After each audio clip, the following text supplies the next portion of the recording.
The power of population is indefinitely greater than the power in the earth to produce subsistence for man. Thomas Robert Malthus, 1798. Doomsayers such as Malthus have been predicting mass starvation and increased population for ages. While others were writing these grim predictions, a scientist named Dr. Norman Borlaug took action, working in fields around the world developing methods to avert mass starvation. Dr. Norman Borlaug's Actions Leading to a Lasting Legacy by Tyler Cahill, Maria Chickering, Matt Pasha, and Nolan Swanson. Norman Ernest Borlaug was the oldest of 4 children born to Henry and Clara Borlaug in the small town of Cresco, Iowa. It was there his Midwest values were molded, impacting him throughout his life. His sense of responsibility and concern for the welfare of his fellow man were permanently ingrained in his character.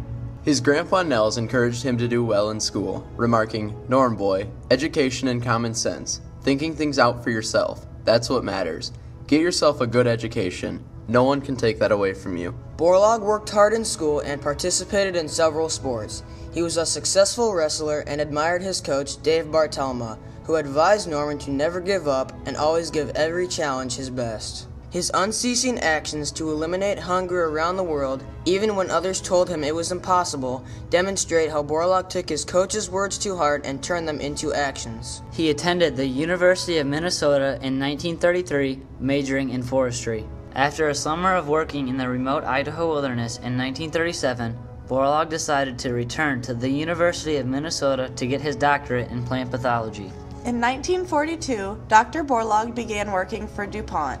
2 years later, Borlaug was offered a job by the Rockefeller Foundation. Dr. J. George Harrar, a colleague from the University of Minnesota, pointed the foundation towards Borlaug's vast knowledge of plant pathology and willingness to take action to fight a famine in Mexico. Borlaug accepted their offer, traveled to Mexico, and began developing new varieties of wheat and training local farmers. At the International Center for Maize and Wheat Improvement in Mexico, known as CIMMYT, the local Mexican farmers did not immediately trust Borlaug. His hands-on approach to agricultural research startled these farmers. When Borlaug could not secure horses to plow a field, he hitched himself to a plow in order to continue his work. His actions earned him the name El Hombre Loco, or Crazy Man. Borlaug also trained many young Mexican farmers who wished to be scientists, believing that by taking actions to train the next generation, they would continue fighting hunger in their lifetime. At CIMMYT, Borlaug also dealt with the time challenge of one harvest a year. In the months between harvests, Borlaug was devastated by the lives lost to starvation that could have been prevented if more research was accomplished in a year. To meet this challenge, he developed a method allowing for 2 harvests a year instead of 1, so new seed varieties could be tested quicker. This technique, called shuttle breeding, is still successfully used today. Borlaug worked on a new variety of rust-resistant wheat that could stand up to adverse conditions in third-world countries. The strain he developed was shorter, had a thicker stalk to resist wind damage, was high-yielding, and resistant to wheat rust. This seed, known as miracle wheat, is credited with saving millions of lives. The work in Mexico not only had a profound impact on Dr. Borlaug's life and philosophy of agricultural research and development, but also on agricultural production, first in Mexico and later in other parts of the world. He had done this amazing work in Mexico, taking wheat and crossbreeding it, and really having a whole different approach to agriculture. So it was new seeds that he had developed that yielded more and were more disease resistant, and it was a whole different approach that he was conveying to farmers. If you do this, your yields can increase exponentially. As a direct result of Borlaug's new breed of wheat, production in Mexico increased 800%. After this major and incredible improvement in crop yield and technology, he was determined to spread the same great success around the world. During the mid-1960s, the Indian subcontinent was experiencing widespread famine, even though the U.S. was shipping over 1/5 of its total wheat reserve to the region. Borlaug was initially prohibited from trying his new miracle wheat in the region due to reluctant bureaucracies. Additionally, people were beginning to fear mass starvation, partly due to a book entitled The Population Bomb by Paul Ehrlich, published in 1968, which stated, "The battle to feed all humanity is over. In the 1970s, hundreds of millions of people are going to starve to death in spite of any crash programs embarked upon now. At this late date, nothing can prevent a substantial increase in the world death rate. Borlaug disagreed, deciding to take actions once again. In '65,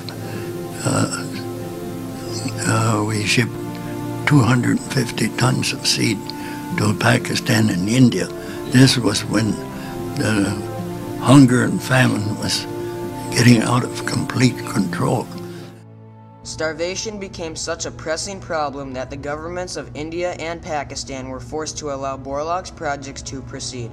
While tons of wheat seed were being shipped to these countries, war broke out. Despite this, Borlaug's team began planting immediately, often within sight of Pakistani and Indian artillery flashes.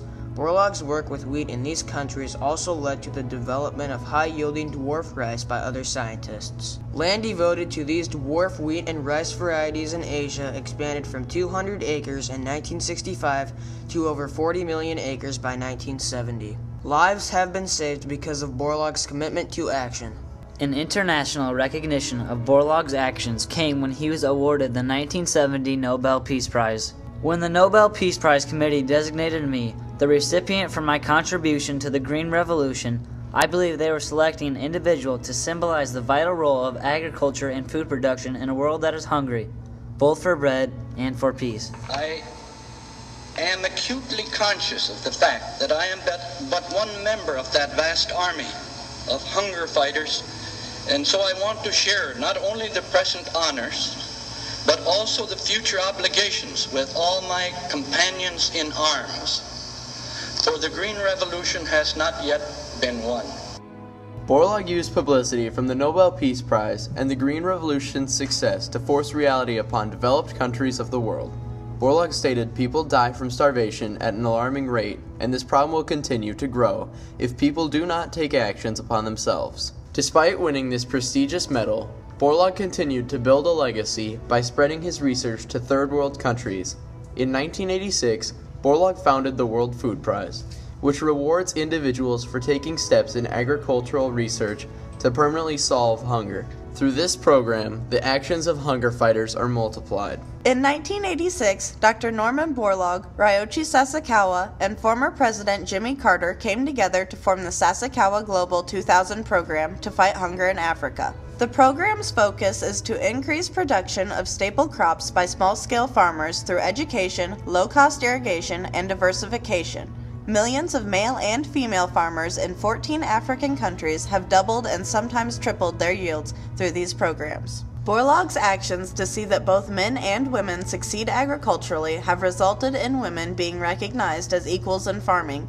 Borlaug encourages women to make themselves known as effective producers, and the resulting respect in developing countries is thanks to Dr. Borlaug and his Army of Hunger Fighters actions. In 2004, the United States Department of Agriculture teamed up with Dr. Borlaug to help teach young people how to feed their generation. Through the actions of the Borlaug Fellows Program, scientists from developing countries are taught new agricultural technologies to sustain the Green Revolution. Legacy should be, and that's for others, for you working on History Day projects, for us at the World Food Prize. We have to preserve his legacy. In 2007, Dr. Borlaug became one of only 5 people in history to have been awarded the Nobel Peace Prize, Presidential Medal of Freedom, and the Congressional Gold Medal. Thank you very much for the support that you have all given, and especially in that critical period of the 60s when the world said nothing can be done. Look what happened. Thank you. Despite criticisms of the Green Revolution, including people who disagree with genetic engineering and advocates of organic farming, Borlaug has always held the belief that actions must be taken to ensure everyone is fed and well-nourished. It is only by doing this there can be world peace. Potential is there, but you can't eat potential. You've got to have reality, grain, food to eat, to relieve human misery. Borlaug firmly believes developing countries have the full ability to become developed, self-sufficient nations, but they need to be willing to take political, agricultural, economic, and social actions and risks to achieve this goal. Food is the moral right of all who are born into this world. Norman Borlaug has never stopped acting to make this a reality. Borlaug's legacy will endure on the 6 continents where his army of hunger fighters continues the battle of providing adequate food for all mankind.